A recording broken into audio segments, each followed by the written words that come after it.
Hi friends, welcome to my channel. అయితే కొత్తిమీర rice వేస్తున్నాను. కొత్తిమీర, ఆనియన్, క్యారెట్, మిర్చి తీసేసుకున్నాను. ఇంకా మనమైతే కొత్తిమీరని మంచిగా ఫైన్గా కట్ చేసుకొని క్లీన్ చేసుకొని మిక్సీలో వేసేసుకోవడమే అనమాట.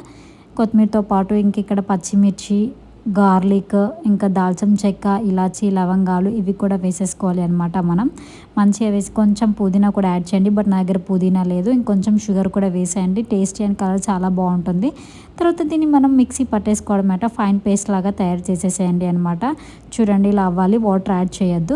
నెక్స్ట్ ఇంక ఇక్కడ ప్యాన్ తీసేసుకొని 2 to 3 స్పూన్స్ ఆఫ్ ఆయిల్ వేసేసుకోవాలి. ఆయిల్ వేసేసుకున్న తర్వాత ఇక్కడ బగారాకు ఇంకా మనం 1 టీ స్పూన్ ఆఫ్ జీలకర్ర వేసేసుకోవాలి.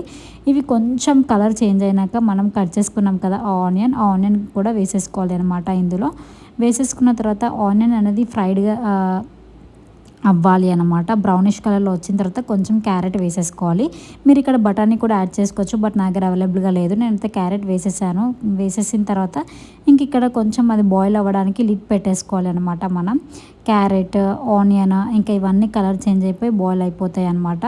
తర్వాత కొంచెం ఇప్పుడే సాల్ట్ యాడ్ చేసేసుకోవాలి. కొంచెం తొందరగా కుక్ అవుతాయి సాల్ట్ యాడ్ చేసేసుకుంటే. ఇంకా ఇది యాడ్ చేసేసుకున్న తర్వాత చూడండి కలర్ ఎలా చేంజ్ అయిందో మనకి ఇలా చేంజ్ అవ్వాలి అనమాట. ఇలా చేంజ్ అయినప్పుడే మనం ఆ ఫైన్ పేస్ట్ ఉంటుంది కదా, అది ఏదైతే మిక్సీ పట్టేసుకున్నామో అది ఇప్పుడు మనం ఇందులో వేసేసుకోవాలి అనమాట.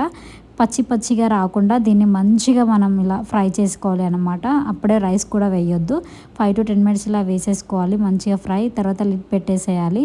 చూడండి ఇలా అవ్వాలి అనమాట. మొత్తం ఆయిల్ అనేది వచ్చేసిన తర్వాత మనం రైస్ అయితే వేసేసుకోవడమే. నేనైతే 2.5 cups రైస్ తీసేసుకున్నాను.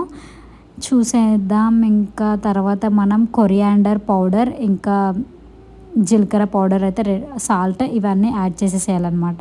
చూడండి ఫైనల్ ఎలా ఉంది. ఇళ్ళకి పెరుగు కలుపుకొని తింటే ఆహా సూపర్ ఉంటుంది. Please like, share, subscribe to my channel.